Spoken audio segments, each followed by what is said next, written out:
Yes, hello. I am James Rowlands, and today it's WNR352. It's AEW Blood and Guts, and I have the pleasure today to be joined by the Ultimate One. How you doing, man? You all right?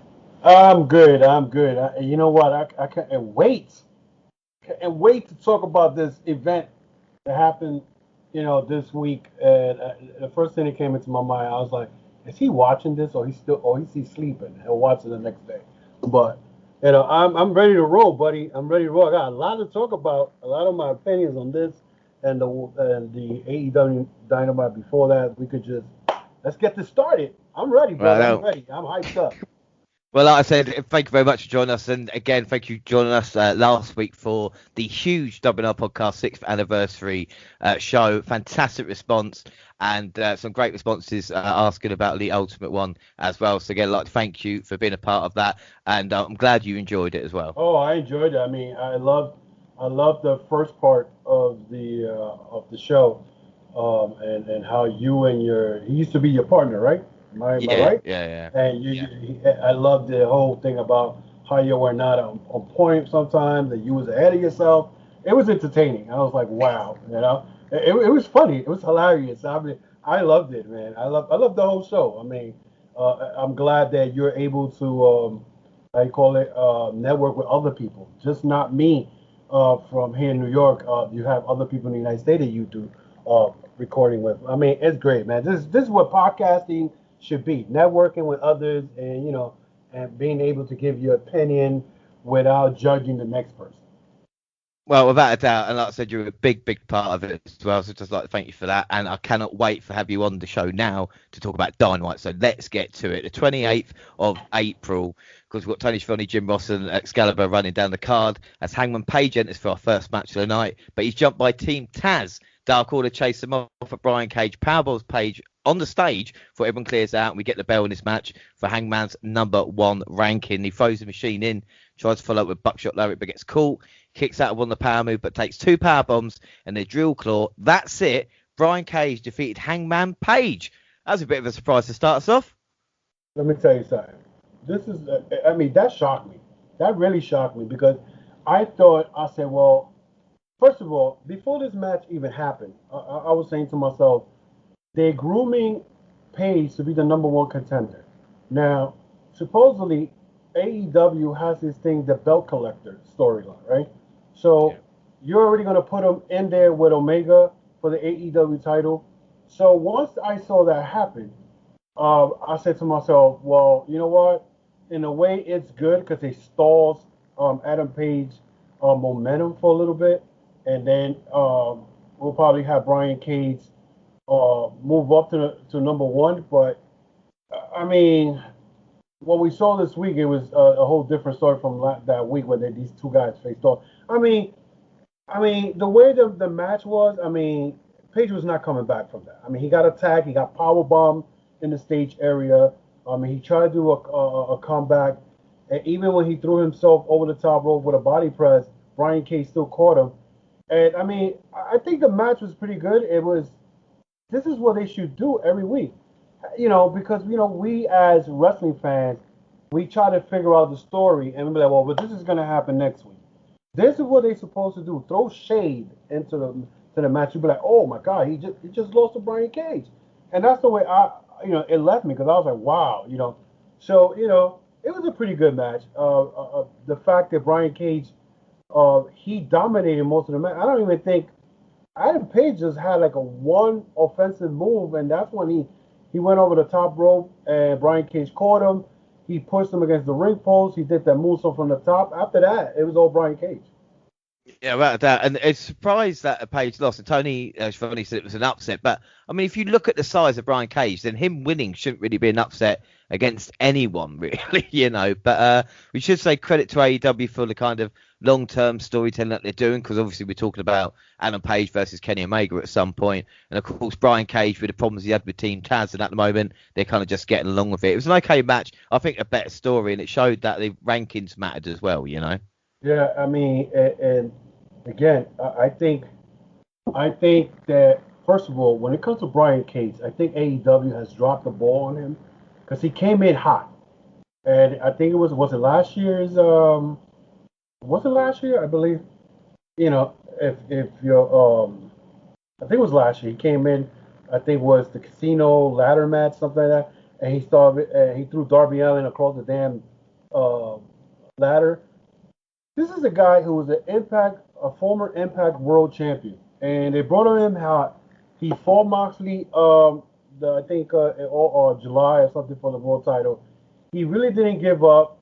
Taz threw in the towel, and then after that they put him in tag team. So it's like they slowed down his momentum, and now you go and out of nowhere, you go and now he's having problem with Team Taz and whatnot, and then next thing you know, now he's over here beating Brian Cage, and it's like I don't understand it. Like, how you got a guy who came in hot, you slow him down, but now you put him in the ring with Brian Cage. I mean, with Adam Page, and he beats the number one contender. Mm. So what are you telling me now? You're gonna put him against Omega? So this is what I'm talking about. AEW's like, I don't know. Well, I think it's exactly the same with like Archer as well. When you look at how they've kind of booked him as the monster, and then coming back and saying he deserves his spot, but it is AEW who should be kind of positioning them there anyway. But anyway, move on. The Elite arrive in a limo. Don Callis hypes up Kenny Omega's big weekend. The Young Bucks match tonight. The AEW and Impact World Champion speaks, and he's angry at the intimidation from Eddie Kingston and John Moxley last week. He's not scared though, but all six guys jump when they hear a horn because Michael Nakazawa rolls down the window from drives area to apologise, hitting the wrong button. Omega says Eddie's going to have to deal with a goon Nakazawa tonight. Personally, I'm not a fan of promos from Kenny, and thank goodness that Don Callis is there. I mean, let me tell you something. I think Kenny Omega doesn't need the Good Brothers or the Young Bucks to be on his side. He could do that all by himself. But being with the Good Brothers and him being with the Young Bucks now, with this different attitude they have, they're making him look weak. You want to have a Kenny Omega, New Japan Kenny Omega, not this Kenny Omega you've seen. Yes, he could wrestle, he's good, and he'll give you a 5-star match or 4.5-star match, but just the character itself, this is not the cleaner we saw in Japan, and I don't know, it's making him I don't know, it makes him look weak in AEW. I think without a doubt. We'll move on to our next match. It's Matt and Mike Sydal versus Young Bucks. This is a title eliminator. We see Matt Jackson delivering a blatant low blow to Mike Sydal and enjoyed Nick for the BT trigger for the win as Don Callis laughed it up on commentary. Then Kazarian Daniels interrupted the post-match celebration. They reminded fans they would break up next time they lose. Daniels called the Bucks entitled over just bitches and implied they would be challenging for the titles. This is not a bad match, but feels very similar to what we have seen. I'm the fan of Sydal's. What did you think of the match? And is SCU versus the Bucks pay-per-view worthy? Oh my God. Listen, you know what? It's funny because I never thought we were going to talk about this, but this match was one of the worst match I ever seen the Young Bucks in, and I'm gonna tell you why. Because it's like they were playing too much to the camera. Okay, now mind you, I've been following the Young Bucks since early in their career when they were in Ring of Honor and they had that little, the attitude they have now, minus 100, and yeah, they play a little bit onto the camera, but you knew they were heel. Right now, it's just horrible. It's like what he did a clothesline to, I think Matt Jackson hit a clothesline to Matt Sydal. It wasn't Mike Sydal. He hit him, and Mike Sydal dropped even before the clothesline was even given. I'm like, yo, what am I watching here? It was just one of the worst matches they ever had. And now it looks like every week they're coming out with this different outfits. That's not them. I'm like, they overdoing this heel character. The match, from 1 to 5, it was a 2. I'm sorry. They looked at this match looked like some opening match for a pay-per-view. I mean, the Sydal brothers are not a team that you could consider not even in the top 10 in tag teams. It was just, and then the one, I think he hit him with a low blow, and then he looks at the camera. Oh, did I do that? Oh, come on, stop! It was horrible. It was horrible. Well, and also they did the world title eliminator for Omega versus Seidel, and they did exactly the same idea for a tag team ones with the Seidel. So maybe they need something else. But we see Jay Cargill. She gives a promo much like last week. She doesn't need a manager. She is that bitch. And up next, it's Penta El Zero versus Orange Cassidy. Of course, Penta was out with Alex Abrahantes, Cassidy with Trent. Penta won't let OC put his hands in his pockets, thwarting him with two aggressive Cero Medios instead.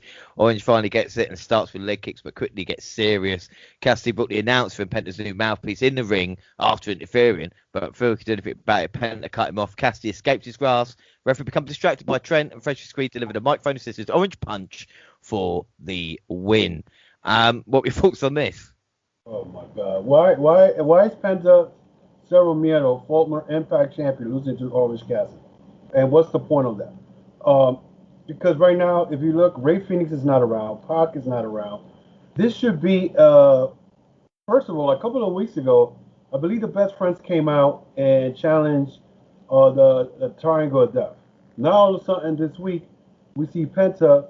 First he wrestled Trent by himself, then he fought Orange Cassidy by himself. Where is Ray Phoenix and Pac? You know, are they hurt? Are they injured? I mean, this is what I'm talking about. Like, Penta should not be losing to no Orange Cassidy. I'm sorry. Penta's another Impact World Champion. He's a former World Champion losing to a guy like Orange Cassidy. You know what I'm saying? It's just, I mean, it's entertaining in the beginning when he tries to put his hands in his pocket. But other than that, come on. I don't know. To me, it sounds to me like AEW is too relaxed and they're just putting any freaking match together. Well, like we were talking about, is Penta kind of main event? Because obviously Impact World Champion, is he a main event talent in AEW? We've seen the tiny feud with Cody, but he's been switching, you know, teaming up with against Best Friends, being heels, being a face against Omega, you know what I mean, and this kind of stuff. Is he a main event player, and do AEW actually know what to do with him? I think he's a main event player. I mean, if you ever saw him wrestle Sami Callihan and Slammiversary, I believe was 2018 or 2017. That match was crazy between him and Sami Callihan. So Penta is main event status. But the thing is, again, AEW has so many wrestlers.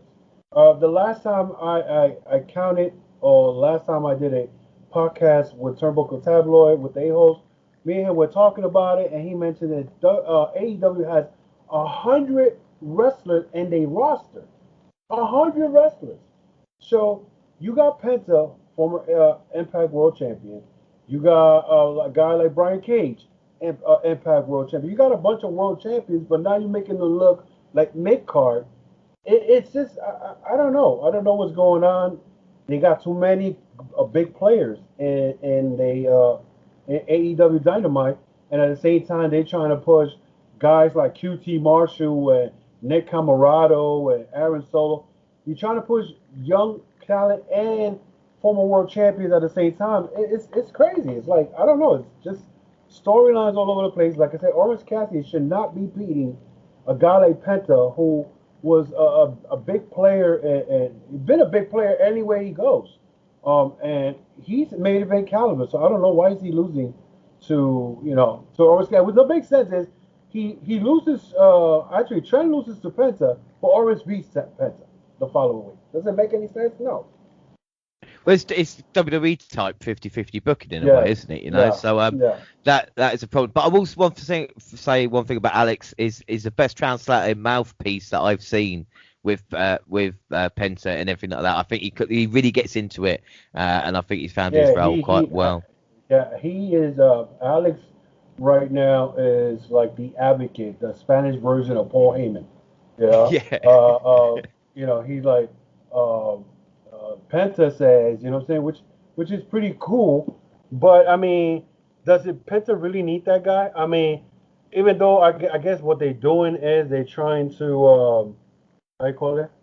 Trying to, I guess, reach out to the Hispanic community as far like, because, they are reaching out, I guess they got the Spanish commentators, so they're trying to reach, and it's understandable, but, I mean, I don't see nothing wrong with Alex being part of Penta's corner, because, Penta doesn't speak good English anyway. So, I Yeah. guess it works out. Yeah, I think without a doubt. We see Tony Schiavone talk to Dr. Britt Baker, DMD. She's thrilled. She's ranked #1 and talks about her greatness. She was signed to be the face of the AEW's women's division, and now it's time for her to be its champion. And I can't really argue with that. Now, do you like Britt Baker now the way she is now, or you like the Britt Baker that first came in through AEW? I think this Britt Baker now is more gaining in confidence, and I think the booking is finally getting behind her, so she can be the best of both worlds now, if you know what I mean. Yeah. I think, and a lot of people in denial. They were like, "Oh, Britt Baker's not gonna win the title." Britt Baker's gonna be the next AEW Women's Champion, and that's gonna happen at Double or Nothing. There's nothing they're gonna do because Sheeta has this belt. This Double or Nothing will make a year that Sheeta has had this belt. So yes, I think what Baker's been bringing to the table, her attitude, her promos are good, are great, and I think once she wins the belt, I think she could push the division. I mean, and make there's a lot of challengers there that could give a run for the money, like Chris Stanlander, Thunder Rosa, who was in there, Ty Conti, and once Anna Jay comes back, so we'll see. I mean, this girl, I love her whole promo with that DMD. I love it. Yeah. I think without a doubt. Then we see the Inner Circle and the Pinnacle Joe and Tony Schiavone in the ring for the Blood and Guts parlay. Sean Spears started things off by issuing a warning to Sammy Guevara, telling him Chris Jericho's leading him into dangerous waters. The Spanish God says Spears has been a failure in AEW, was a failure in WWE, and will be again next week. Guevara agreed to give the Pinnacle the advantage and vowed to beat every member of the group.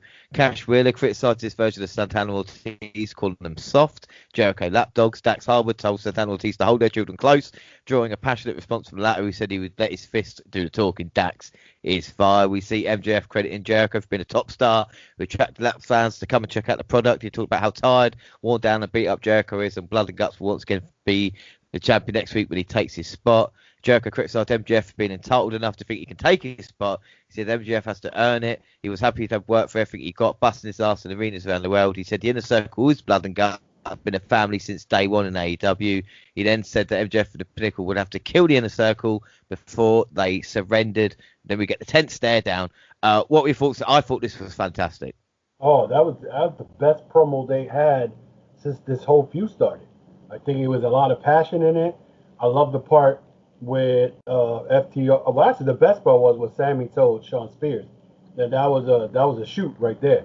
I loved it when he said you've been a failure, which is true because he came in hot with he was the chairman of the AEW, whatever it was called, and then they gave him a black glove, making him look like the next Barry Windham. Then they didn't do nothing, and then all of a sudden now, he tried to play Sammy Guevara. Guevara just beautifully with that shoe. He said he was a failure in the other company.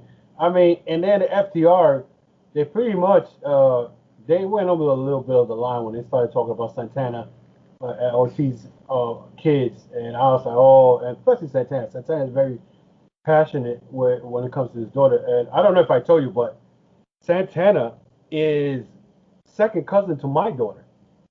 Oh, bloody hell! Yeah, so he's first cousin to my daughter's mother. I didn't know this until my daughter's mother told me, oh, my cousin wrestles, and then she showed me a picture. I was like, wait a minute, that's Santana Ortiz. That's brilliant. Yeah. So, and once she told me that, so I started following him more.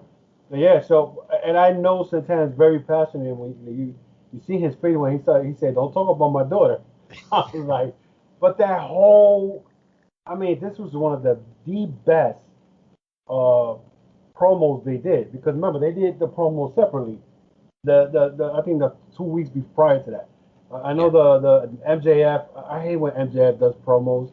It's like he's the only one talking. The rest of the team doesn't say anything. I'm like, dude, just shut up already, But this was good. It was passionate, and it showed you that these guys were ready to go at it for Bloods and Guts. This was perfectly beautiful promo. You can't ask for nothing better than that.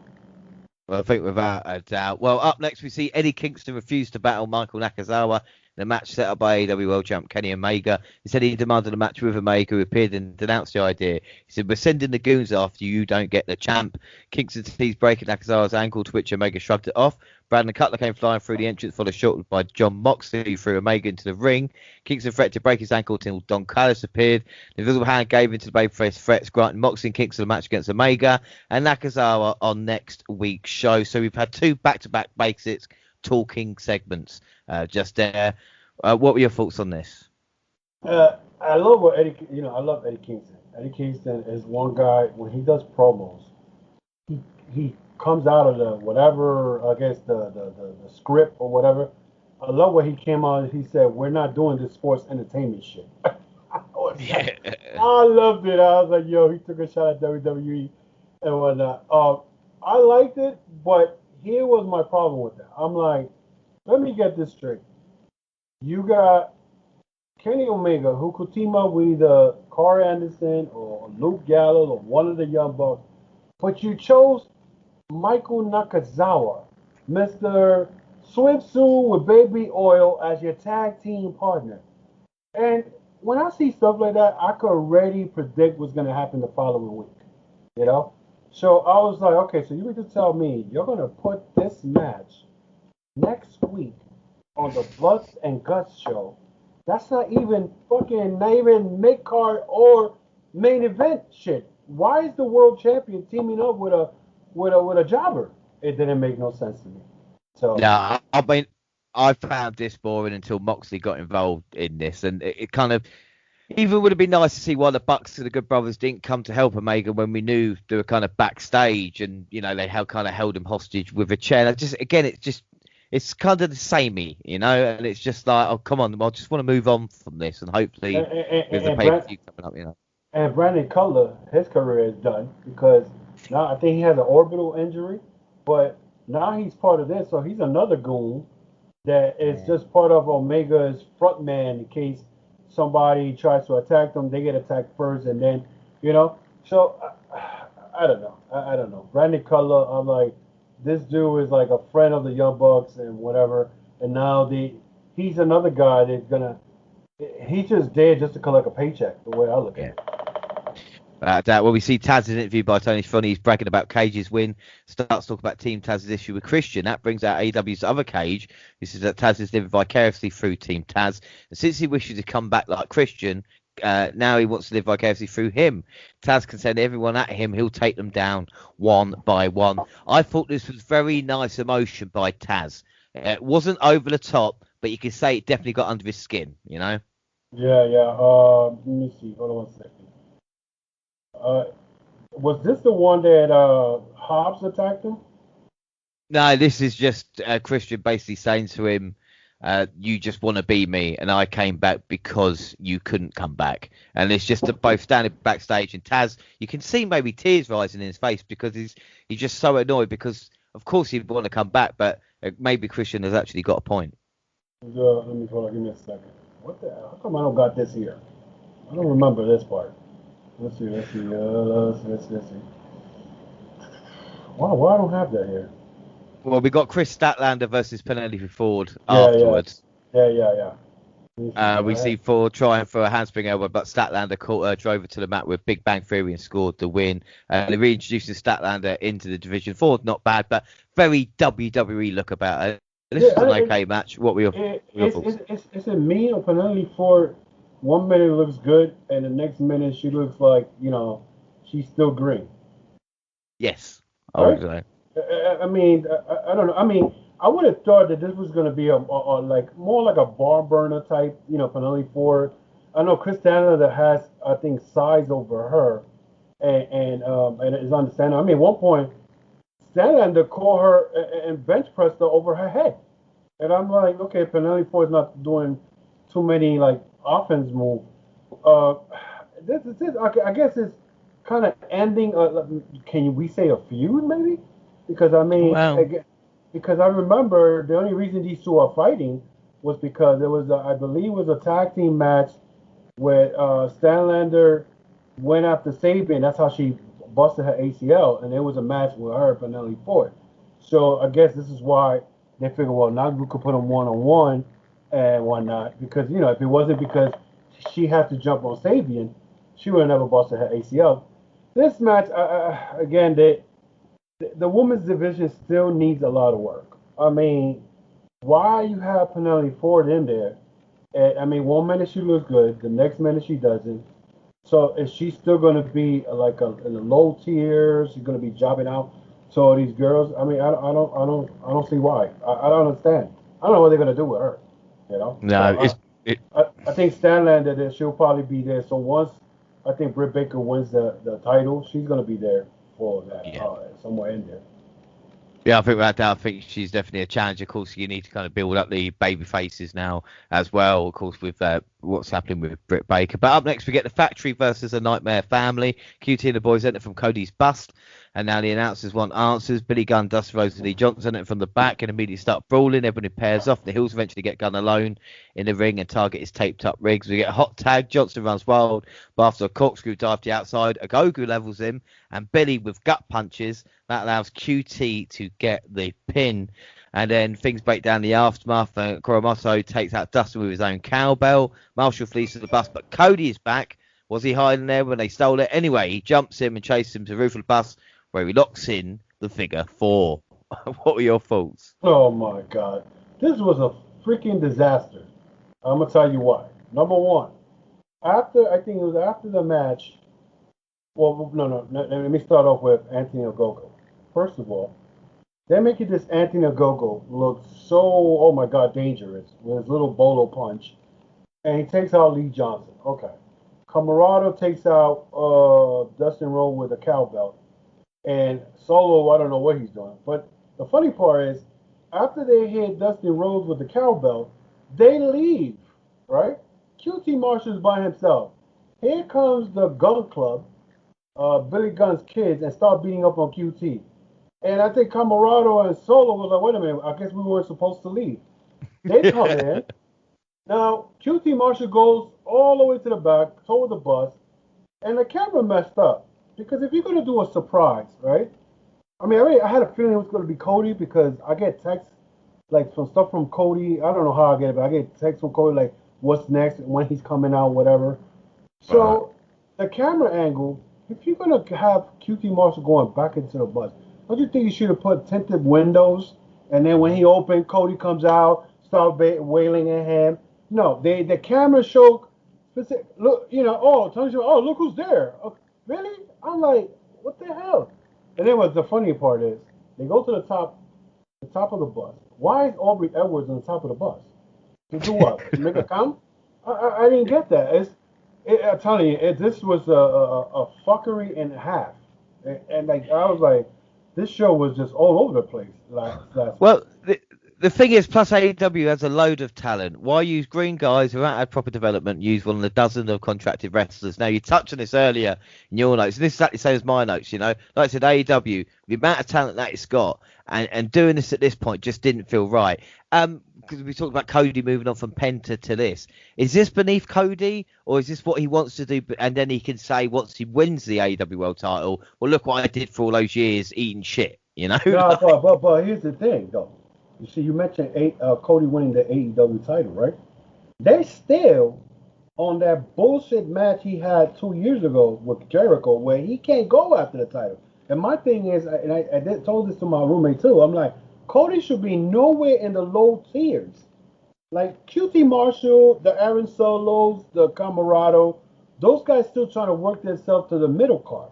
Why are you down there? You're a former world champion, Ring of Honor world champion. Why are you down there? I understand you're trying to help. You're trying to help the younger talent come up, whatever. And you probably take one for the team, whatever. But I mean, I don't know what's going on here. Like, you're supposed to be in the main event. You're supposed to be somewhere between TNT title and between the AEW title. What the hell are you doing on the undercard? It don't make no sense. I'd say it positioned. I mean, Cody should be positioned like Jericho, as opposed to working with young guys in a more prevalent feud and actually meaning something, as opposed to just kind of filler at this moment in time. Yeah, like I see it like this. Even if you beat QT Marshall, even if you beat Anthony Ogogo, what's that getting you? It's not getting you nothing. You even if you lose, I mean, right now, what it looks like, Anthony Ogogo will be the one who's going to be the next challenger to face Cody. Why are you going all the way? Anthony Ogogo has not impressed me at all. The guy had one match, punched the guy in the ribs, and the match was over. So how you? I don't understand it. It's a lot of Well, problems. I'll go on to the. I'm going to explain a little bit more why I dislike it on the next episode of Yeah. Dynamite as well. But we'll see. We finally see Kip catching up with Miro backstage and getting his ass kicked by his best man. Miro tells Sabian he forgives him. This was incredible, wasn't it? You know. Oh, I loved it because he was like, he Miro whooped his ass. Miro whooped his ass like, and then after he grabbed his arm and slammed it against the door, he told him sorry. So I loved it because it's like he beat the shit out of him because he's like, you holding me back from going after a world title. Okay, I'm worried about you. Why you not here? So while I'm worried about you, I can't go after a title. So he goes. So he said, it's time for you to pay the price. And he slammed that door. And then after he get him with the door with on the arm, he tells him sorry. I loved it. That one was good. I like that. I like that. Miro right now, the way they push him. This is the Miro they should have came in last April. Yeah, exactly. Miro's finally arrived now, and he should have been here a long time ago. But now our main event is Darby Allin versus 10. Sting's with the TNT champ. The Dark Order's with their boy. Advanced delivered a wheelbarrow into a German suplex for a close 2 count. Moments later, he applied the full Nelson for Allen to use his momentum against him. Scored both a victory and his 9th successful title defense. Of course, we saw a bit of shenanigans earlier with Paige getting involved in the match. And after the match, Vance helped Allen up in a show of respect. Champion raised the Black Brody armband up in honour of the late competitor.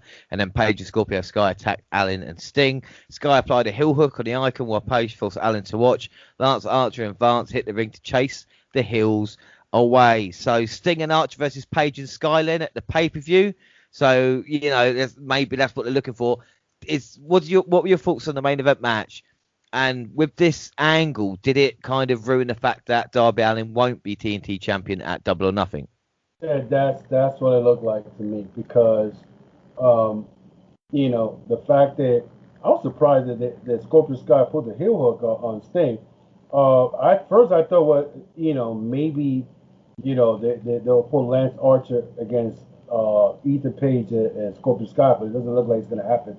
And it looks like Darby's going to be losing the belt. I mean, and again, I think Darby has been the MVP as far as the wrestler in that company in the last 2 months. The guy has been in there, I think, 4 of the last 5 title matches. 4 counts anywhere. He wrestled almost everybody. And now you're going to reward him by taking the belt away from him to lose it to God know who, so him to team up with Sting to go after Scorpio Sky and Ethan Page. Which, in reality, if that's the case, then you got to give the win to Ethan Page and Scorpio Sky. Because if you give the win to Darby Allin and Sting, we did all this for what? You know what I'm saying? So, I think that's what's going to happen. I think Darby's coming to Double or Nothing minus the TNT title. Yeah, I think that. I think AEW dragged a little bit of the week. The first match of the show maybe would have been better at the main event, but rating-wise, after hitting over 1 million past couple of weeks, this week saw a slight drop. 889,000 viewers during its 2-hour time slot on TNT. And like I said, maybe not the best Dynamite, but hopefully now May 5th, Blood and Guts. I mean, they've been building it up for so long that it had to kind of be delivered. The show opens with a warning that tonight's content may not be suitable for all viewers, so we're going to have a good time. We see the intro video and commentary hype up tonight's show. And then we get Don Callis getting the mic and talk Nakazawa up as being part of the lineage of great Japanese pro wrestlers. Omega is here. That made me laugh. Well, Kenny Omega isn't here tonight, so Nakazawa is going to wrestle it alone. We see Moxley and Eddie Edwards coming up, but Omega is here, hitting him with a title belt, leading to this tag match. We see Mox as Michael hooked and Kingston offers Kenny a path back in the ring, but he refuses, leading his friend to tender mercies. Half Nelson, Mox off the ropes, and then a half and half heart attack of sorts. Nakazawa to get the win. But it's still more because post-match, Young Bucks and Good Brothers hit the ring and work Mox and Kingston overlay. Moxley out with super kick. Kenny Omega returns with Brandon Cutler in total. Hits a one-winged angel. He mock covers Eddie for free to add insult to injury. Right, take a breath. What were your thoughts on this opening, this never-ending, this repeating story for me to open up Dynamite? First of all, Michael Nakazawa, are these guys serious?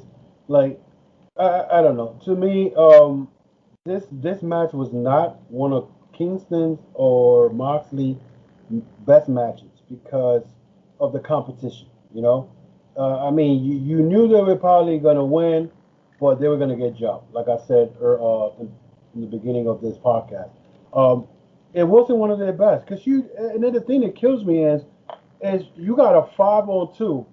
Okay, they got jumped 5-on-2, and you're gonna tell me that there's nobody in the back that could come out and help them. So it made them look weak. Kingston and Moxley, they like, okay, there's some badasses. They're like, it's only them two feuding with the elite. But after a while, it's gonna be people gonna be like, okay, we don't really believe that these two are gonna take out the whole elite. No, come on. It wasn't one of the best opening matches. This is the first time I can actually say that AEW dropped the ball in the opening of a Dynamite, because this was because the world champion was involved. But look who you had as his tag team partner, Michael Nakazawa.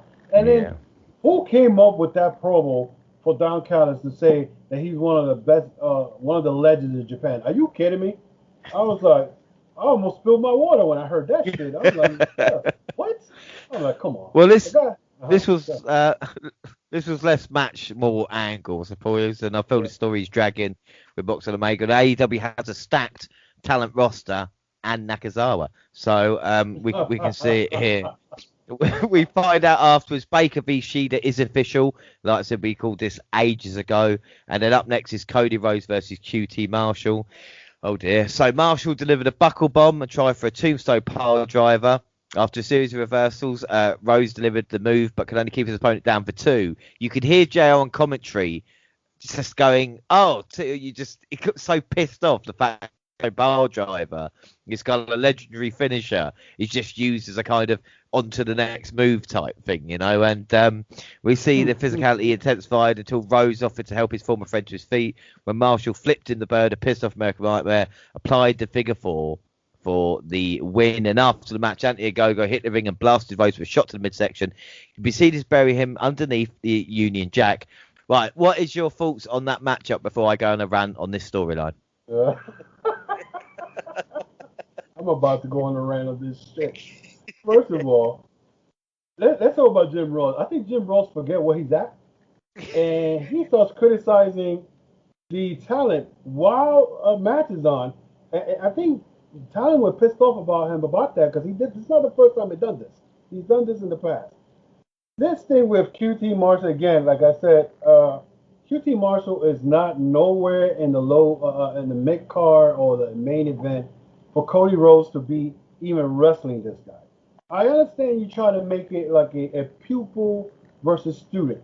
You know what I'm saying? Not that QT Marshall is no 20-year-old or 25-year-old. The guy's been supposedly was in the business. He left because he had a bunch of injuries. But the fact that, first of all, why QT put his hand on Arn Anderson and Arn Anderson went and fucking grind his head on the side of the damn post, and then they kick out, and then now here's the part that pissed me off, because QT he has control of the match. Why the hell is he pulling his damn trunks down? I'm like, what the fuck is this? Like, and then he gets caught with a DDT, and then Cody still trying to make it look okay. He probably, he has regrets getting in the ring with me, and QT gives him the middle finger, and then he pulls the figure 4 like. And then it make it worse, because then here comes Anthony Ogogo again with this bolo punch, and then he buries him in the Union Jack flat. I'm like, so Ogogo is trying to make UK versus United States now? This shit makes no fucking sense. So I'm like, what? This is horrible. No, well, I'll tell you one thing about JR first, and I've noticed it on Dynamite recently, is when he goes, do you know something? That's pretty cool. And then he explains, like, Page Wrestling doing this is cool, or this main event is cool. And as soon as someone says, especially a man in his 60s, goes, that's cool, the vast majority go, no, it isn't. But anyway, my problem with this feud, like you said, the old UK versus USA. Tony Schiavone, I think, said it on commentary last week of the fact of like, well, a go-go, if you don't like it, go back to where you come from. And I've always fucking hated those storylines, you know? Just how multicultural everything is anyway. But the fact of like a go comes out the British flag and now it's going to go, they're going, you know, UK sucks and USA, it's cheapest kind of option to go for, you know. They're trying to, I think they're trying too hard they want us to invest in this stupid ass feud because it's stupid. Why would you use the UK versus United States? We're not at war with each other. Like, it makes no fucking sense. So. And the thing is, he's green as anything, and you're going to put him in with Cody, and what you're going to do, have him beat Cody with that one punch? You can't work a match. He's literally, like I say, he is quite a well-known face in the UK because obviously unfortunate events how he stopped boxing, but he's nowhere near ready. And if they do that at Double or Nothing, I will be really, really surprised. And I hate the type of storyline. I'm not saying that Goku can't have a future, but the whole point of development, you don't just chuck him on and go, oh, this will help us. You know, like out of talent on the roster as well, it's not needed, you know? And I see, if he beats Cody, I think you probably lose your fucking mind. Imagine me. Because, you know what I'm saying? You'll lose your fucking mind. I'll probably say, fuck this, I'm not watching AEW no more. This is what I'm talking about. Like you said, you're right. The guy's not ready. And he had one match. It was like 3-4 weeks ago, and they stopped the match because he punched the guy in the ribs. He has no wrestling move. I don't remember seeing him do any wrestling move. And I mean, this is what I say. Sometimes AEW pushes. They want to go. They talk so much shit about WWE, or they try to throw little pot shots at WWE. But they fucking following the same concept. So, like, to me, it's like you trying. I understand you're trying to reach the UK fans and all that, but Anthony Ogogo is not ready to be in that ring. He's green as shit. You know, as a matter of fact, he's green as baby shit. So, right now. I can't. Well, we'll move on. Alex Marvez interviewed Scorpio Sky and Ethan Page about their attack on Sting and Darby Allin a week ago. The TNT champion disrupted and brawled with the Hills until the numbers game proved too great. The Hills sent Allin crashing down a flight of concrete stairs. The medical staff arrived on the scene to close out the segment. Great from Sky. Page left Impact, stopped being a tag wrestler to become a tag wrestler in AEW, whatever. But what a bump down the stairs from Darby Allin, risking his life. Unbelievable. First of all, the promo between Scorpio Sky and Ethan Page was great because Scorpio Sky said, you're welcome, something, you overstay your welcome, right? You can even call him a bitch, which I was like, whoa, that's bold for somebody to call a legend a bitch. Ethan Page, I love his promo also because he's like, we have a history, which means these guys wrestled in the independent scene many years ago. The fact that, I'm telling you, man, Darby Allin is the MVP of this company. For him to take a bump like that, okay, and I read something online that he legitimate, he is hurt. He said, I think his shoulder, his elbow is real bad, but he's still going to wrestle next week. But that's, like we were just talking, this sets up whoever he's going to defend the belt with, for him to lose it next week, and then he'll go Double or Nothing, you know, like get his revenge or try to get his revenge on Scorpio or Ethan Page. But I gotta give it to him. You gotta be crazy to take a bump like that and I don't care what anybody tells me. Oh, wrestling is fake, wrestling is scripted, but he took a fucking bump down a flight of concrete steps or stairs. You tell me anybody who's going to take that. I got to give it to Darby Allin. No, it's unbelievable stuff. Well, up next, we've got Dr. Britt Baker, DMD versus Julia Hart. Baker in control. She hits an air raid crash and pulls up the pin. DMD then wins by submission with a lockjaw. I laugh because This, that's the only fucking notes you can take out of that.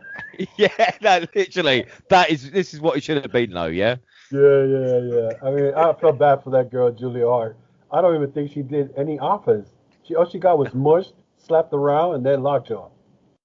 So, We see Taz breaking down Christian Cage work since coming back, and then it's Jurassic Park, Jurassic Express versus SCU versus the Acclaim versus the Varsity Blondes for the number contention for the tag oh team boy. titles. Pillman was wearing his legendary father's tights in tribute, and we see the Acclaim saying to Pillman that you're going to be on Dark Side of the Ring in 10 years. That was all right. We took the fight to Kazarian late, and then he scored an upset victory for his team. Daniels appeared and delivered the best moonsault ever, earning the win for SCU.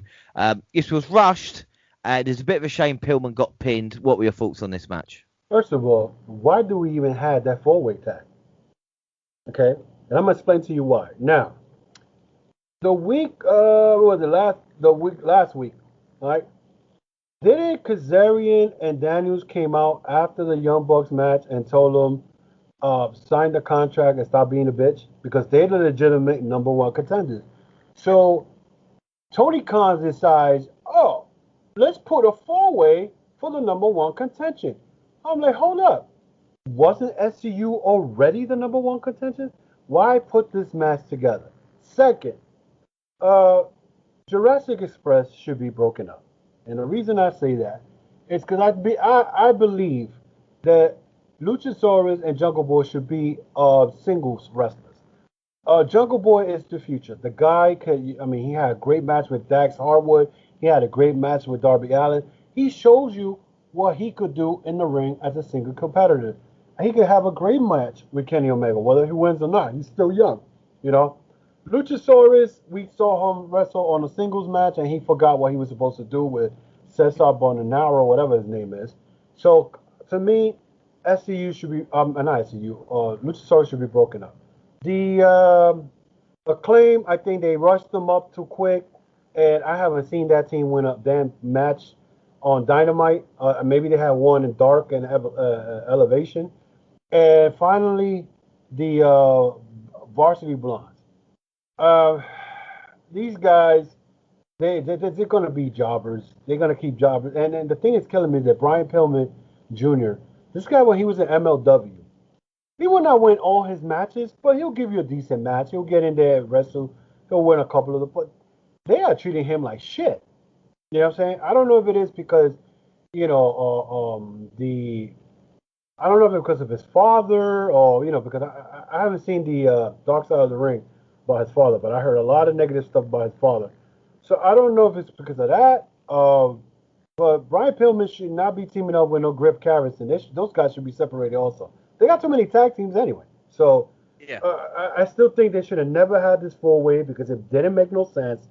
Because and I believe the only reason they did that was because they're running that storyline where if Kazarian and Daniels lose, they will break up. But we know next week they're going to break up because the Young Bucks may beat them.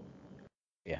Well, I doubt this is the problem sometimes with it, but we then get a video package from New Japan Pro Wrestling hyping up John Moxley's reign as IWGP United States Heavyweight Champion and featuring dueling promos for him, the opponent next week, Blue Justice himself, Yuji Nagata. Of course, more details on the WNR podcast for that with Monty, of course.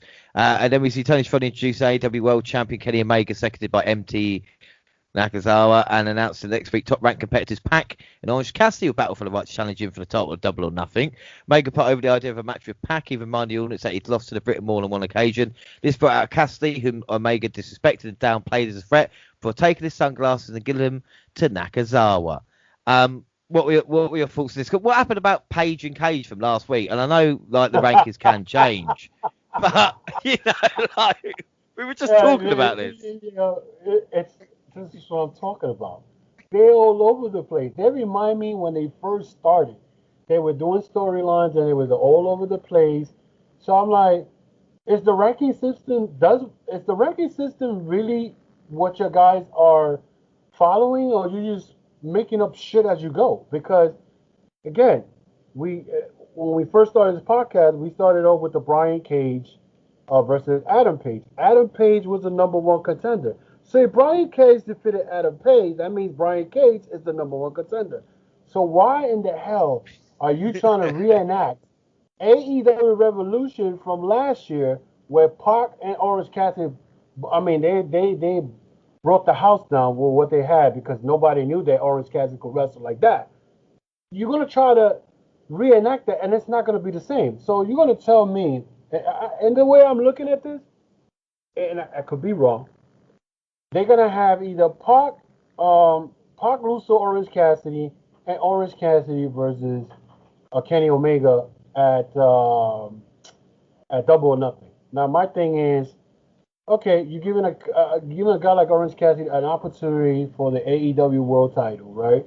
But I mean, do you really want to see that? I mean, why not put Pac versus Kenny Omega for Double or Nothing?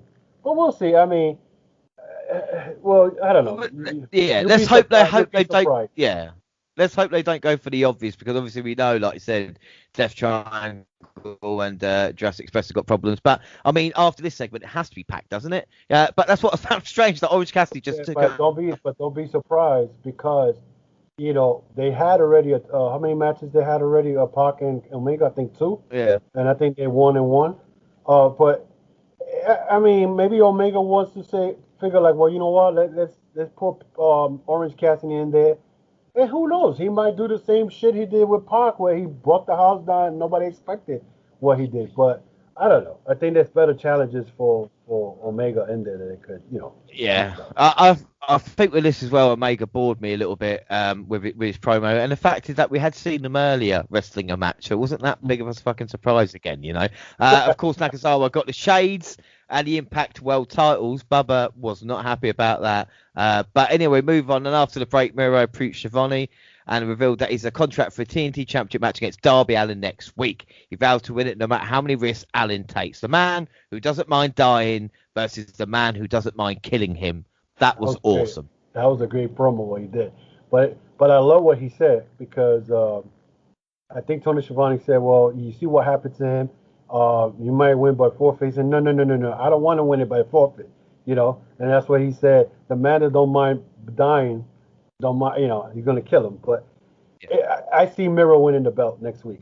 And like I said, we're not going to see Darby going to Double or Nothing with that belt because they're going to put him in a tag team match because they probably won the TNT title on the card, and we could probably see Miro, the new TNT champion, versus Kip Sabian.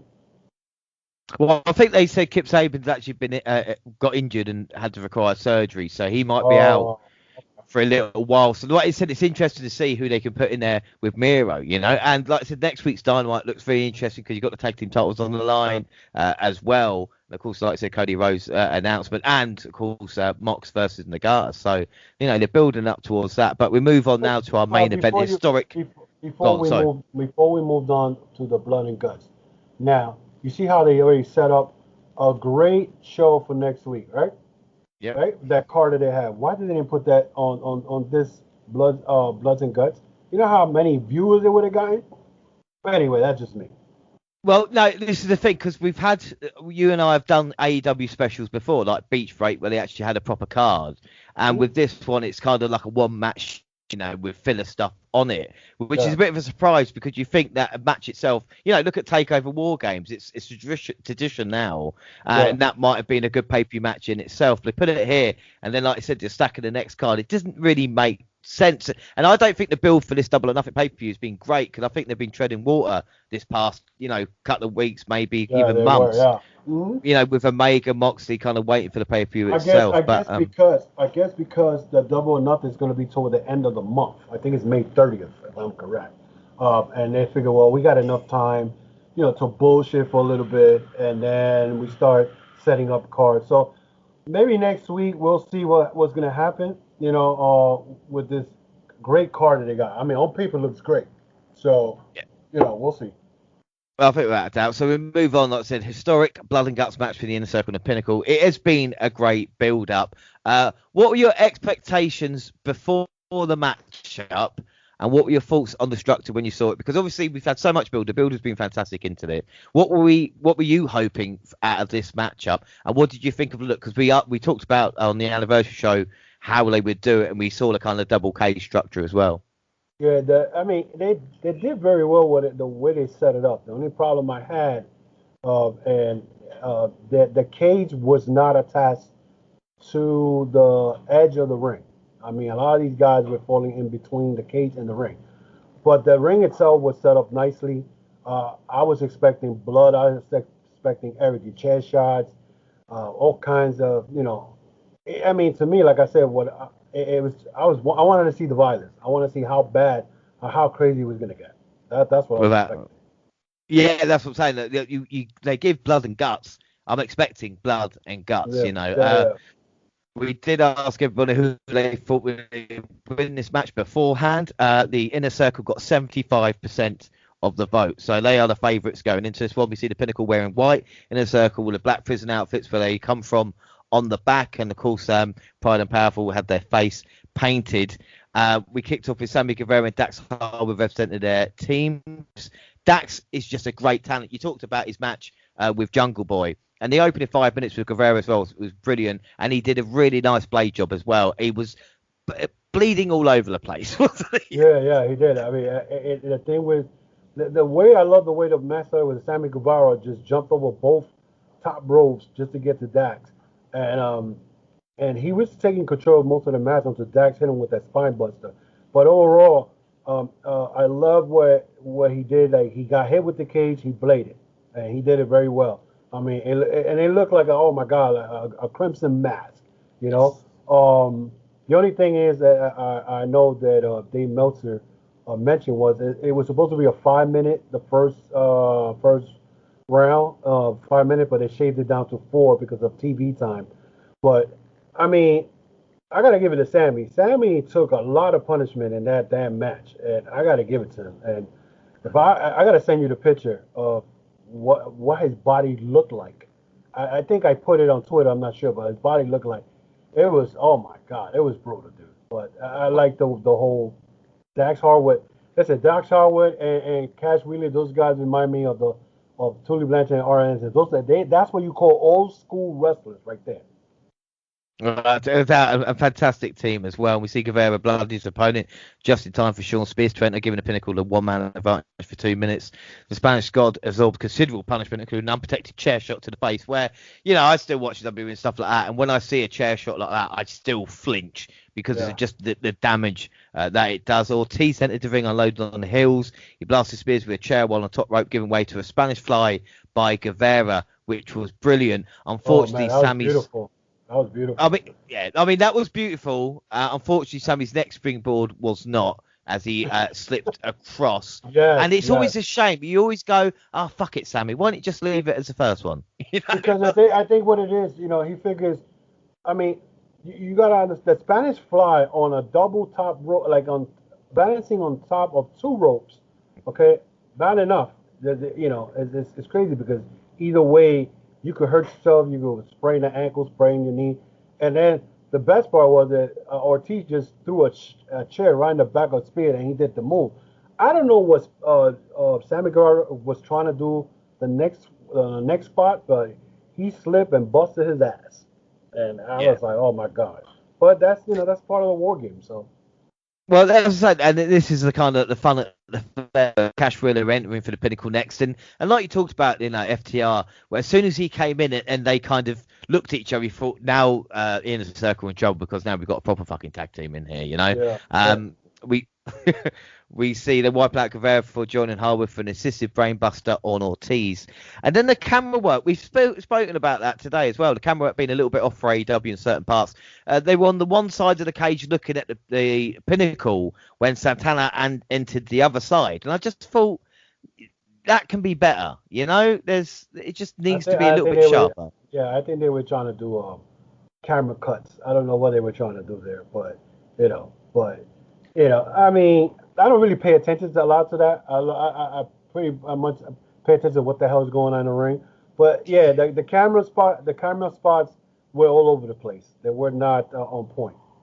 No, but Santana did enter the fray, firing away with hard right hands and a Uranagi on Wheeler. He launched himself at FTR and entering the break, but found himself slammed face first into the cage. Wardlow went to the match for the Pinnacle next and stood defiantly, daring in a circle to bring the fight to him. He fended off the attacks of Santana, Ortiz, and Guevara, tossing them aside like rag dolls. Wardlow looked great at that point, didn't he? Warlow, that dude's a beast. That dude, I mean, it's funny because I saw Santana, Ortiz, and Guevara try to face off with him. I'm like, he's gonna kick your ass. He's gonna kick both of your ass. That dude's a beast. So. We see Jake Hager enter in next, tossing his Pinnacle opponents around, delivering a Hager bomb to Wheeler. He applied the ankle lock to Spears, who tapped to no avail. It's the best Hager's looked in a while as well. But we see with Wardlow back to his feet, Big Hager came face to face with his fellow heavyweight. They exchanged rights and lefts, but Wardlow gained the upper hand by sending him into the cage. Spears hit C4 and Guerrero just as MJF became the final member of his team to enter the fight, with Pinnacle rolling the Malfi Hill, taunting Chris Jericho from inside this structure, and the cameras caught Wheeler and putting over the barbarism of the contest. And again, we talked about Harwood's blade job. Wheeler's was just as good, and I think maybe somebody thought maybe too much of a gusher. You know? Yeah. But there was little, and there were little spots in this match that remind me of other war games. But I'm gonna let you know which one that's. Go ahead. Yeah, well, Jericho entered the match and the bell rang, meaning the team would end. Meaning this would end in pinfall or submission now. The champion produced Floyd, the baseball bat, which again they kind of missed, bashing his opponents with it and chasing Spears up the cage, where he choked him with a weapon. And as the show headed to this is a picture-in-picture commercial in America. Unfortunately for us in the UK, we don't get it. So even when they say picture-in-picture, it would just go to an advert. So when we came back, the ring was exposed when we returned. Oh, so you don't get the picture-in-picture? No, we don't get the picture. It literally, they say, we're going to go picture in picture, and then it just goes to an ad break and we miss it. Oh, so, wow. Yeah. But don't feel bad. Don't feel bad, said, because we went a picture in picture, right? And then it went to regular commercial, and they come back. The whole damn ring, the mat was taken off. Everything was fucking showing. I like, how did that happen? It was just, good. So it wasn't just They should have never had fucking commercial in this match. I don't fucking understand that. I don't understand when you do that moment when you're going to be questioning what you've missed when you come back, or even show like a slight replay. But anyway, we see Spears in the trio woe. Guevara went coast to coast delivering the Van Terminator. Jericho bashed MJF with a steel turnbuckle, and San Ortiz teams up to gouge his fall back with a fork to the face. I actually did laugh at that moment. The out mouth here. The butcher move. Yeah. Mine with a plastic fork. I was expecting to see chunks coming out of it, but we see MJF just bleeding all over the place. That looked great at that point. And then the baby faces went for Wardlow heading into the final break of the night. As they took out Wardlow, it became a little bit of a mess towards the end, but I suppose with the amount of action that was going on, it's supposed to be. They botched a couple of stuff with Wardlow, because I noticed that I think Hager tried to do something and Wardlow was supposed to lift him up, and he fell, and they were just hitting him with chair shots, kicking him. They were beating the shit out of Wardlow. Yeah, I think about that, and it's just the way he went down. It wasn't pretty, but it was effective, shall we say. And went to another commercial when Jericho and MJF were on top of the cage fighting. We see the walls of Jericho applied, but MJF refused to tap. He caught Jericho with a low blow and then applied the salt of the earth armbar. Jericho fended off the pain, but MJF answered with a shot to the face with a dynamite diamond ring. He berated the now bloody Jericho on top of the cage and threatened to throw him off if Inner Circle didn't surrender. Guevara, in the name of saving his friend, the mental did, bringing the match to a screeching halt. Then, typically heel fashion, MJF shoved him off anyway. Jericho took a big bump off the stage, at least 10 feet, into a crash pad to end the show quite comfortably in there, as MJF stood triumphantly atop the cage. What were your thoughts on this? Again, AEW blow to finish, this time with a choice of shot and just what they did. But before we get to the bit where we're most annoyed about, what did you think of the match overall? The match overall, I mean, it lived to the expectation. That's one of the things I said on my podcast on Thursday. It led to the expectation. There was little spots that remind me of other war games when they had the face off. They were the Inner Circle one ring and the Pinnacle on the other. Kind of remind me of the NXT takeover. I think was the Undisputed Era with Pete Dunne and his group. But their spot was they were much closer in by the ropes. There was another spot that reminded me of another war game. That's when Jericho hit MJF with the corner pad with the steel beam. Remind me of the 1992 war game between the Stain Squadron versus the Dangerous Alliance. Now, the last spot, I could say they would have said, MJF said, "Oh, if you don't give up, I'll throw him off the top of the cage." This is a 1997 War Games when the NWO caught Ric Flair and had his head between the side of the cage and said, "If you don't give up, we're gonna slam the damn cage door on his head." So that's where they got that spot up. So there was little spots there that remind me of a lot of the War Games. They did it right. It's just the way the ending, which Sammy Guevara said, "Please don't throw him, or we give up, give up." That kind to me, it kind of protects both factions because Pinnacle wins it because they're the younger guys, whatever, and Inner Circle is still protected because you didn't really make them give up. They said it because you was about to throw their leader from the top. So that's my spot. So let's talk about the spot that I know you. So I'll let you talk first. Well, no, what I say, like, I mean, overall the match, like I said, they put all effort in. I think you can't have a go at these 10 guys when they're bleeding and sweating and paying the price, so to speak. And like you talked about, you mentioned the greatest match of all time in 1992. So there's a lot of history going to this one and AEW's first attempt. And I think it passed the mark. And where it didn't pass the mark is the ending as well, because Jericho with that crash pad. And my problem, if they showed one replay of him getting thrown off and then left it at that, I think it would be more spectacular, because they kept hitting home that replay and you saw each time how comfortable he was landing. And I'm not saying, and a lot of AEW fans have said, he should fall on concrete. You want him to fall on concrete and die? No, I don't. But I want there to be a differentiator when you see Darby Allin getting thrown down a flight of concrete fucking stairs and then Jericho landing safely on a crash mat. You think, well, which of these is not like the other, Well, I'm glad you brought up the Darby Allin part. The Darby Allin, he's willing to take those bumps. You know what I'm saying? Because he's relentless. That's what I love about Darby Allin. Jericho, in his case, I think he didn't want to take a big bump. Understandable. He's 50 years old, whatever. Yeah, of course you don't want a guy to be thrown off a freaking 20 feet high cage or 10 feet, whatever the cage is, into concrete. But you could have put a black blanket over it, and the crash pad, you didn't need to pull metal. Like, you didn't need the little crash pad with the metal thing on it. You could have just put the black stuff. You could have made it look like it's wood, and he went through it. And, you know what I'm saying? And make some sound effect. You know what I'm saying? But all you heard was like, boom, that's it. And then you see the pads, like faux pads with metal stuff on top. And I'm like, here's my problem with that. If Jericho did not want to take a big bump, they should have never did the finish like that. Yeah. When they could have done it, they could have done the same thing like 1997, with like the same thing where NWO took Ric Flair and put his head over the cage. Handcuffs could have been involved. I'm surprised they didn't use no handcuffs on this.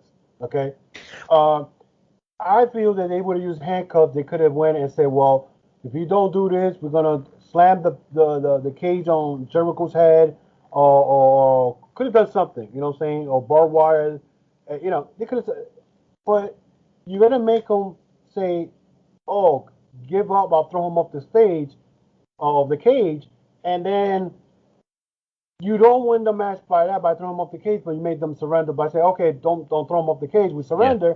But then you're gonna throw him off, and then the background where he lands, you clearly see that it's a mattress under it, orthopedic mattress. Yeah, well, have Guevara, like I said, have Sammy Guevara, say, no, I'm not going to give up. Whether this is what Jericho would want, get thrown off, and then Sammy going, oh, stop the match. We've got to make sure he's, Jericho's dead or whatever it is. Do the one shot of him falling off, not from that angle, from maybe the side point of view. You can't maybe see the impact as much, but it was just the kind of, I don't know what they were thinking, I really don't.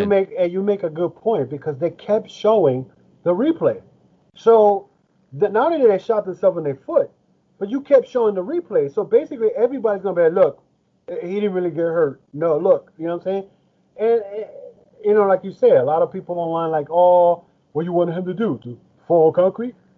No, but we want, if AEW is going to do something like that, don't fucking drop the ball like you did at that explosion match. Because this is the second time that they do this. It goes to show you they could book a great gimmick match, but your ending are horrible. So I think Tony Khan is playing more of a mark because, oh, I wanted this match, but what's the ending? Who came up with this ending? Who was the one who gave the thumbs up? Okay, so once they give up, then throw him off the cage and he'll land on the little orthopedic queen size bed. What? It doesn't make no sense. So it's disappointing because even though they made they had 1 million views for this, but how many of those viewers are going to come back next week? That's the question. And the thing is as well, and as well as I do as well in professional wrestling, what is the most important thing about an entire match or moment, and it's the finish. The finish is what you remember. And when you build up a barbed wire exploding match as big as they did, and then you have that at the end, that's what gets remembered. And then a blood and guts match where, the blood and guts and everything on the line, and it ends like that, and that's what people are going to remember. It's a damn shame because they all put their bodies on the line for that moment at the end to kind of let it down, And Shotzi Blackheart, she jumped on that on Twitter the same day. And you know what? As much as I don't like Shotzi Blackheart, but AEW put themselves in that situation because your finish was not good. Your match was great. Now I can say right now that the match led to the hype, the bloods, the guts. I mean, they did shit in there that it was crazy. But and again, at the end of the day, you only saw NJF on top of the cage gloating. What about the rest of the team? So are they really promoting the team, or they're just trying to push MJF to a higher level? I don't see this team lasting too long because, at the end of the day, you cannot have, a team like the Pinnacle, but yet you are pushing MJF more, if anything. Even though the story was really about MJF trying to take the spot of Chris Jericho's spot, but now that they kind of fucked up this fucking blood and guts, how about not put these guys one-on-one and have great matches with them? Well, the good thing is, I completely agree with you there, and I think we might see that coming up at the pay-per-view maybe, but the thing is that AEW still got the goodwill, it's still got the fans who are fighting this corner matter, even if it is the biggest pile of shit going in the world, AEW fans will defend it, and my thing has always been that kind of, treat them all the same. If someone does, if a wrestling company does something bad, then you call them out on it, and I think this is something that AEW obviously will survive, but again, it's another thing of going, oh, this is improve it, which is great because they're not always going to hit it out of the park, and I think with this show, it shows it. But it's been twice though. You think about it, it's been out of the last 3 months, it's been 2 times. You cannot keep. The two biggest shows as well, two biggest shows they've had. Because now, what's your excuse? You're gonna. It's not like you're under pressure. It's like what I've been saying ever since NXT is not competing with AEW. They kind of a little bit slacking off. Then again, maybe you don't have to go and put, all your eggs in the basket, but you can't do shit like this. This is something that people are going to remember, like you said, the explosion match, the ending of that. The Bloods and Guts, the match was good, but the ending of that. And you can't continue. You're going to lose fans. I got people that in the podcast world that I deal with, and they were so fucking pissed off at AEW that they're like, really? This is the shit you're giving us? And the fact that some of these people heard about the possibility of Orange Cassidy versus Omega, they're not happy about that either. So, as a fan, I think that what I've been seeing since NXT left the Wednesday nights, AEW is now they slacking a little bit. I don't know if you see it that way, but I think they're slacking a little bit. I think the shows haven't been as great as they should have been. Like you said, maybe they take the foot off the pedal a little bit, but I feel AEW, they need to knock this pay-per-view coming up at the end of the month that, of course, we're going to review at the start of June out of the park. And I think they can't have anything wrong, because the thing is, if this was WWE that it happened with, in a match that is hyped up as the kind of, the biggest that they've had in the past couple of months, and this would have happened, then the reaction, they would have been slated even more. So I think, like you said, it comes to a point with AEW where some people are going to go, the AEW hardcore fans will go, oh, we'll stick with it. But some other fans will go, do you know what? Actually, they keep letting us down in important moments. This is what happened with WCW. This is what happened with all these other fucking wrestling companies where, you don't pay it off in the end. And this is what kind of happens. But, overall, like I said, the reaction I got, we're asking people what their reactions were for the show. Okay got 10.5%. Good got 5.3%. Great 36.8%. And awesome was 47.4%. Now, I thought this was really, really good. But it was awesome, I mean, like I said, if they would have stuck to the part where, okay, you made them give up and then just leave Jericho bleeding on top of the cage, I think that would have been good enough. You know what I'm saying? Overall, the match was great. I love the match. It's just the way it's like, it was beautiful cake. They baked the cake. It had nice coloring, whatever. And at the end, they put a pile of shit on top of it. So, yeah, you know what I'm saying? So it doesn't make no sense. Like you can't make a cake and make it look cute, and then now you want to put dog shit on it. So it's literally doing that. It's like, painting your house and doing it all up and bringing all new TVs and new PlayStations and then leaving the front door open. And then, exactly. do you know what I mean? So somebody could rob you. Yeah, okay. Yeah, exactly. And this is the thing. What is the point in there? According to Showbuzz Daily Low, Dynamite average 1.9 million. I say 1.09 million viewers during its 2-hour broadcast on TNT. And again, it starts loads more arguments with people going, well, DVR, there was another million people watching it, and that would add to it. But the same could be said for Raw, SmackDown, NXT as well. So again, it's apples and oranges. Some people, you have to take it sometimes. Yeah, I mean, I'm gonna guarantee you this much, okay? And the funny thing is, on paper for next week's AEW Dynamite, it looks good, right? Because you got Yuki Nagata from New Japan coming in to wrestle Jon Moxley for the IWGP United States title, right? You got the Young Bucks versus SCU. I don't know what the other matches are, but Darby against Miro. So you got Cody's. Yeah, you got Cody's big announcement as well. Yeah. What Cody? I don't care about Cody right now. So he moved his ass.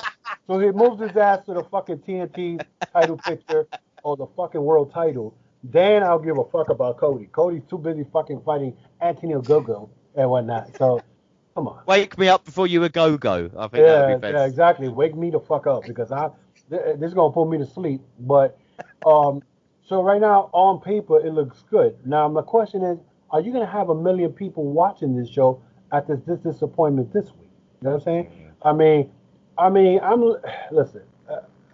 Right now my main concern is this whole fucking Forbidden Door shit.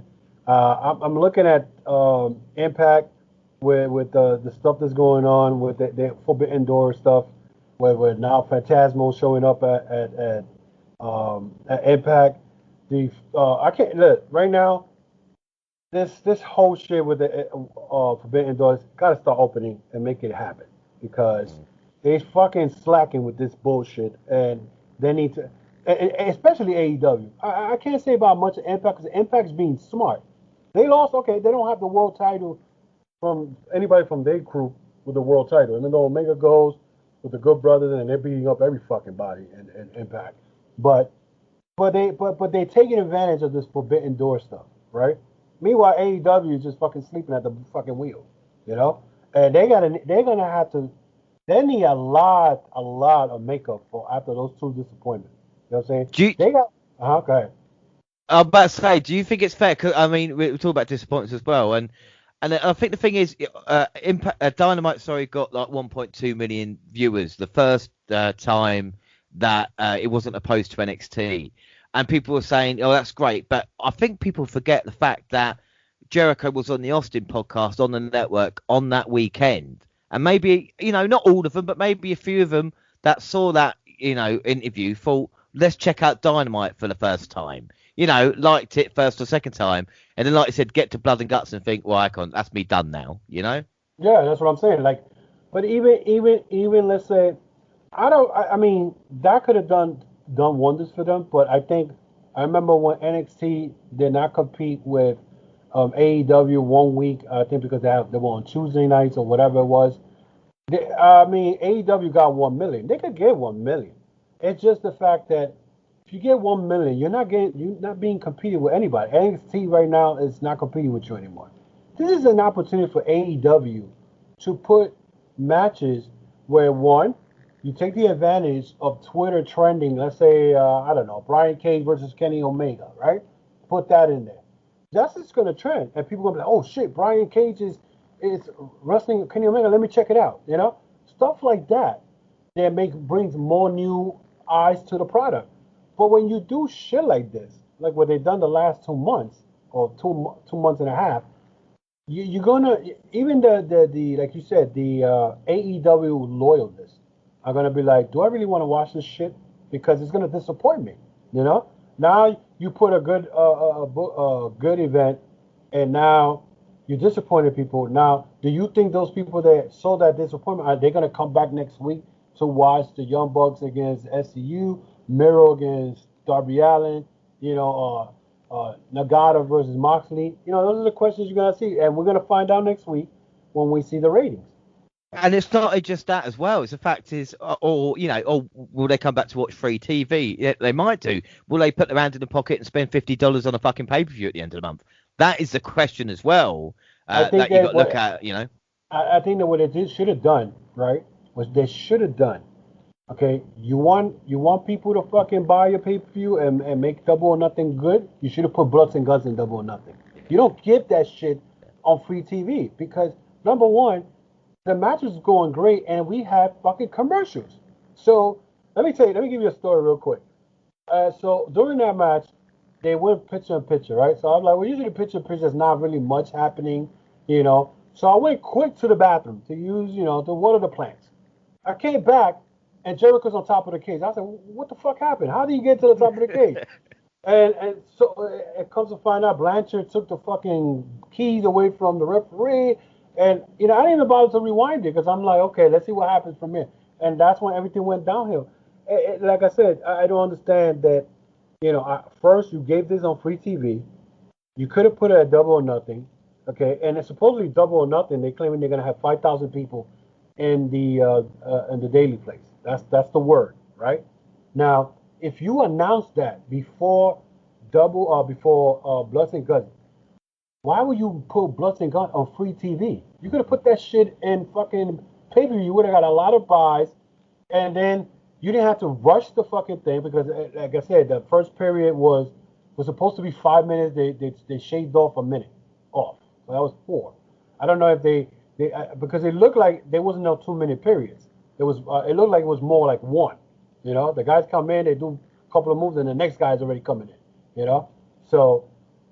I don't know. I mean, again, they're a new company. You can't keep bringing up the excuse of them being new. You've been on the fucking doing this for almost 2 years already. October makes 2 years you've been doing this, and you continue to drop the ball on shit like this. You're gonna lose fans. People are not gonna take you serious. Remember, AEW is supposed to be the alternative, and they doing WWE bullshit. You know what I'm saying? Because first of all, and before you continue, did they need to throw fucking Jericho off the cage? Why did you need to do a fucking Shake McMahon bullshit from WWE? Because now that's what WWE. Anytime there's a Hell in a Cell, somebody falls off the fucking cage.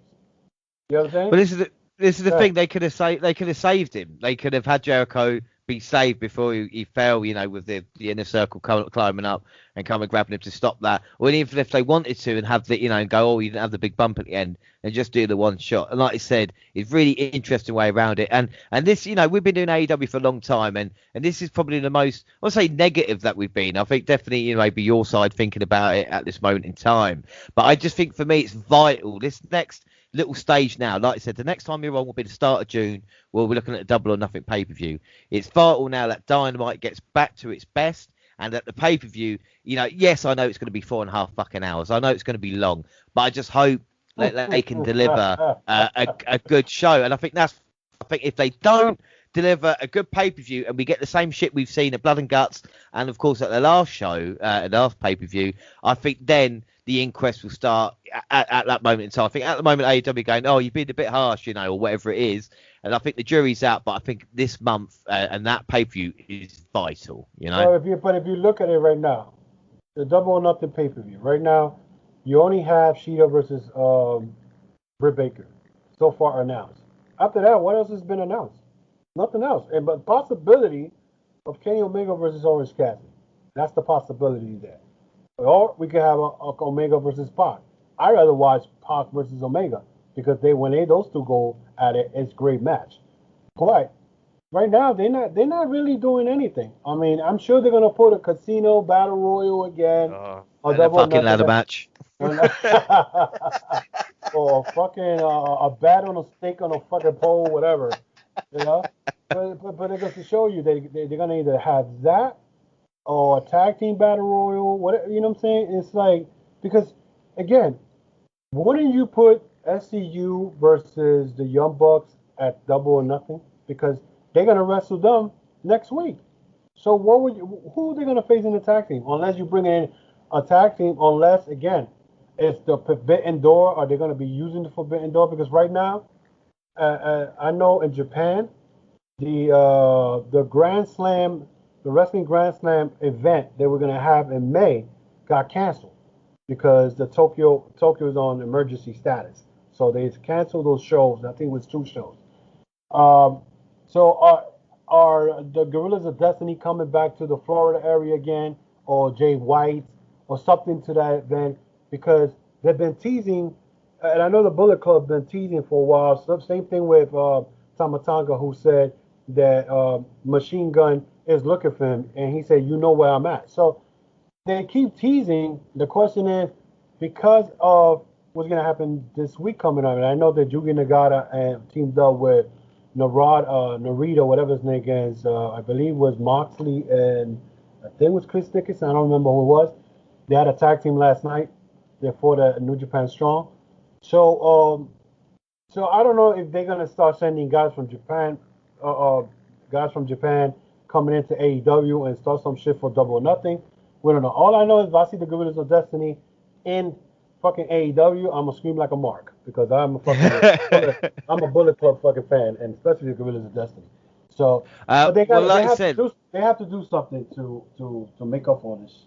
Yeah, but like I said, at the moment we've got so many questions, and hopefully they deliver us the answers. And you spoke about the Forbidden Door. The WNR will be entering the Forbidden Door at the end of the month with Montreal happening in New Japan, Impact, and AEW, and everything like this. We'll be back in AEW with WNR Dan for the roundup of the episodes, and of course yourself, you will be back with us for the Double or Nothing pay-per-view, which do you want to do the Under Siege?